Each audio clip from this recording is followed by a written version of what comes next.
श्री कृष्ण गोविंद हरे मुरारे, हे नाथ नारायण वासुदेव। श्री कृष्ण गोविंद हरे मुरारे, हे नाथ नारायण वासुदेव। ओम नमो भगवते वासुदेवाय। ओम नमो भगवते वासुदेवाय।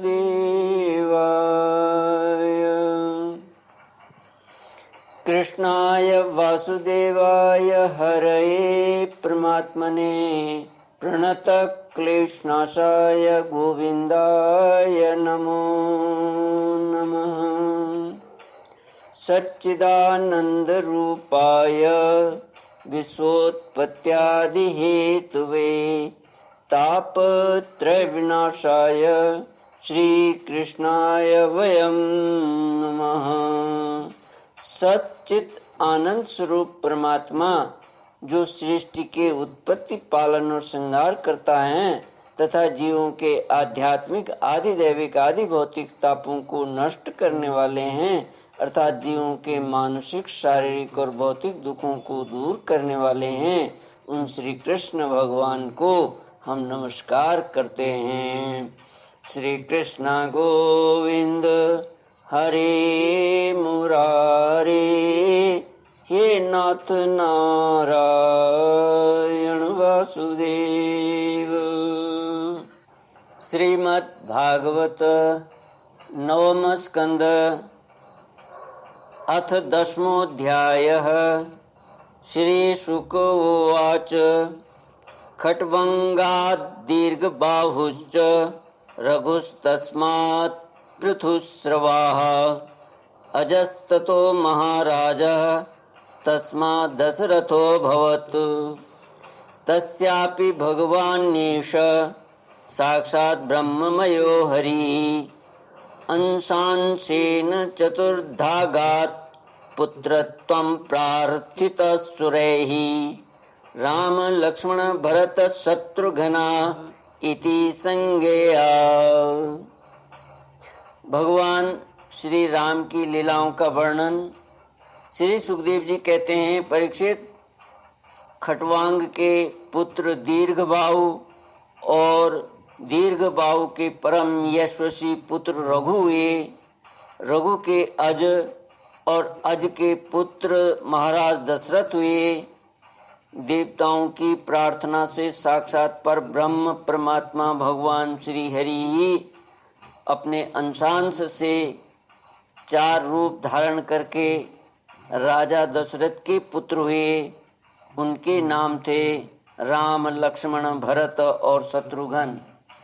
परीक्षित, सीतापति भगवान श्री राम का चरित्र तो तत्वदर्शी ऋषियों ने बहुत कुछ वर्णन किया है और तुमने अनेक बार उसे सुना भी है।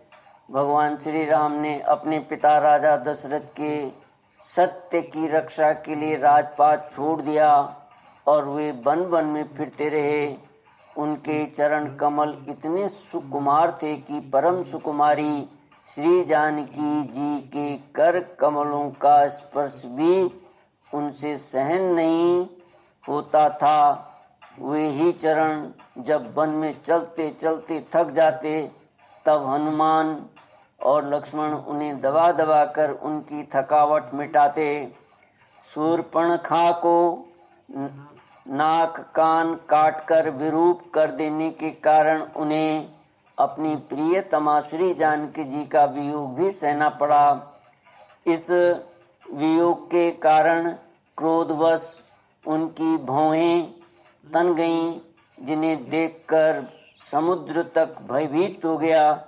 इसके बाद उन्होंने समुद्र पर पुल बांधा और लंका में जाकर दुष्ट राक्षसों के जंगल को दावाग्नि के समान दग्ध कर दिया। वे कौशल नरेश हमारी रक्षा करें। भगवान श्री राम ने विश्वामित्र के यज्ञ में लक्ष्मण के सामने ही मारीच आदि राक्षसों को मार डाला। वे सब बड़े बड़े राक्षसों की गिनती में थे। परीक्षित, जनकपुरी में सीता जी का स्वयंवर हो रहा था। संसार के चुने हुए वीरों की सभा में भगवान शंकर का वह भयंकर धनुष रखा हुआ था।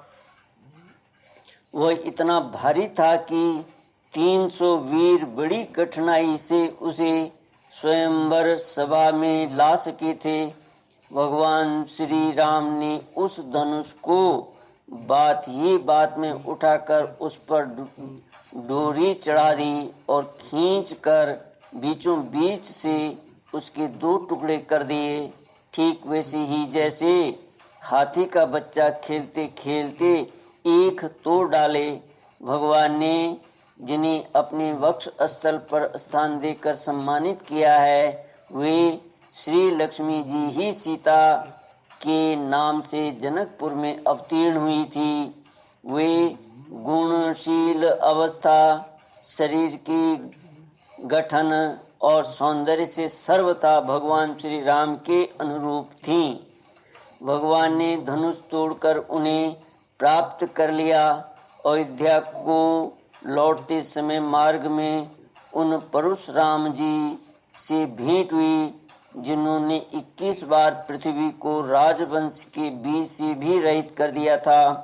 भगवान ने उनके बढ़े हुए गर्व को नष्ट कर दिया। इसके बाद पिता के वचन को सत्य करने के लिए उन्होंने वनवास स्वीकार किया। यद्यपि महाराज दशरथ ने अपनी पत्नी के अधीन होकर ही उसे वैसा वचन दिया था, फिर भी वे सत्य के बंधन में बंध गए थे। इसलिए भगवान ने अपने पिता की आज्ञा शिरोधार्य की। उन्होंने प्राणों के समान प्यारे राज्य, लक्ष्मी, प्रेमी, हितैषी, मित्र और महलों को वैसे ही छोड़कर अपनी पत्नी के साथ यात्रा की, जैसे मुक्त संग योगी प्राणों को छोड़ देता है। श्री कृष्ण गोविंद हरे मुरारे, हे नाथ नारायण वासुदेव। वन में पहुंचकर भगवान ने राक्षस राज रावण की बहन शूर्पणखा को विरूप कर दिया, क्योंकि उसकी बुद्धि बहुत ही कलुषित काम वासना के कारण अशुद्ध थी। उसके पक्षपाती खर, दूषण, त्रिशरा आदि प्रधान भाइयों को, जो संख्या में 14,000 थे, हाथ में महान धनुष लेकर भगवान श्री राम ने नष्ट कर डाला और अनेक प्रकार की कठिनाइयों से परिपूर्ण वन में वे इधर उधर विचरते हुए निवास करते रहे। परीक्षित, जब रावण ने सीता जी के रूप, गुण, सौंदर्य आदि की बात सुनी तो उसका हृदय काम वासना से आतुर हो गया। उसने अद्भुत हरिण के वेश में मारीच को उनकी पर्णकुटी के पास भेजा। वह धीरे धीरे भगवान को वहाँ से दूर ले गया। अंत में भगवान ने अपने बाण से उसे बात की बात में वैसे ही मार डाला जैसे दक्ष प्रजापति को वीरभद्र ने मारा था। जब भगवान श्री राम जंगल में दूर निकल गए, तब लक्ष्मण की अनुपस्थिति में नीच राक्षस रावण ने भेड़िए के समान विदेह नंदनी सुकुमारी श्री सीता जी को हर लिया। तदनंतर वे अपनी प्राण प्रिया सीता जी से बिछुड़कर अपने भाई लक्ष्मण के साथ वन वन में दीन की भांति घूमने लगे और इस प्रकार उन्होंने यह शिक्षा दी कि जो स्त्रियों में आसक्ति रखते हैं उनकी यही गति होती है। इसके बाद भगवान ने उस जटायु का दाह संस्कार किया जिसके सारे कर्म बंधन भगवत सेवा रूप कर्म से पहले ही भस्म हो चुके थे। फिर भगवान ने कबंध का हरण किया, कबंध का संहार किया और इसके अनंतर सुग्रीव आदि वानरों से मित्रता करके बाली का वध किया। तदनंतर वानरों के द्वारा अपनी प्राण प्रिया का पता लगवाया। ब्रह्मा और शंकर जिनके चरणों की वंदना करते हैं, वे भगवान श्री राम मनुष्य की सी लीला करते हुए बंदरों की सेना के साथ समुद्र तट पर पहुँचे।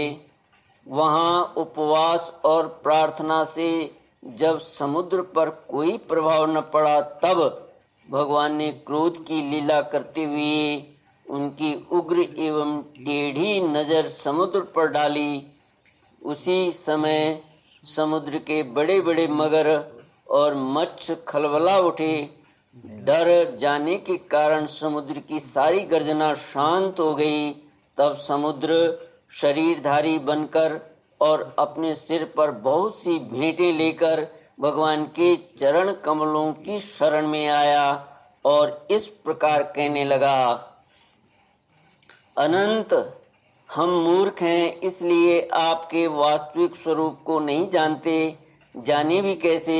आप समस्त जगत के एकमात्र स्वामी, आदि कारण एवं जगत के समस्त परिवर्तनों में एक रस रहने वाले हैं।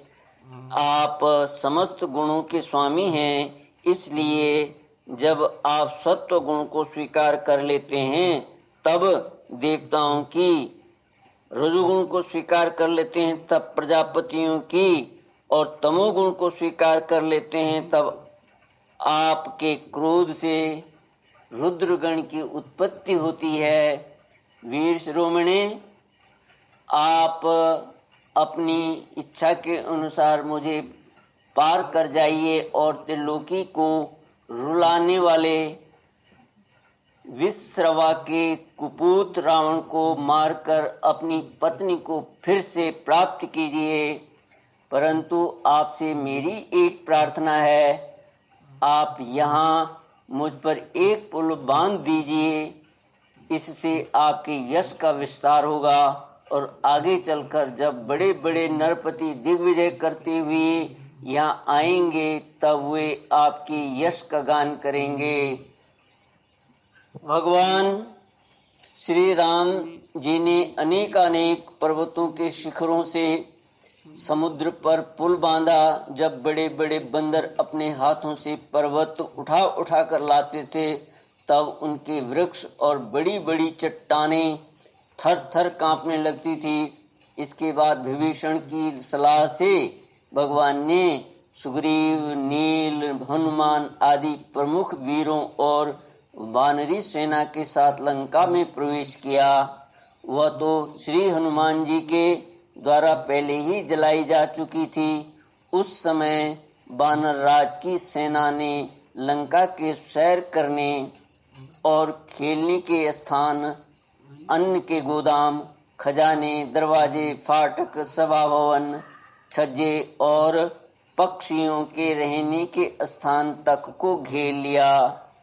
उन्होंने वहाँ की वेदी, ध्वजाएं, सोने के कलश और चौराहे तोड़ फोड़ डाले।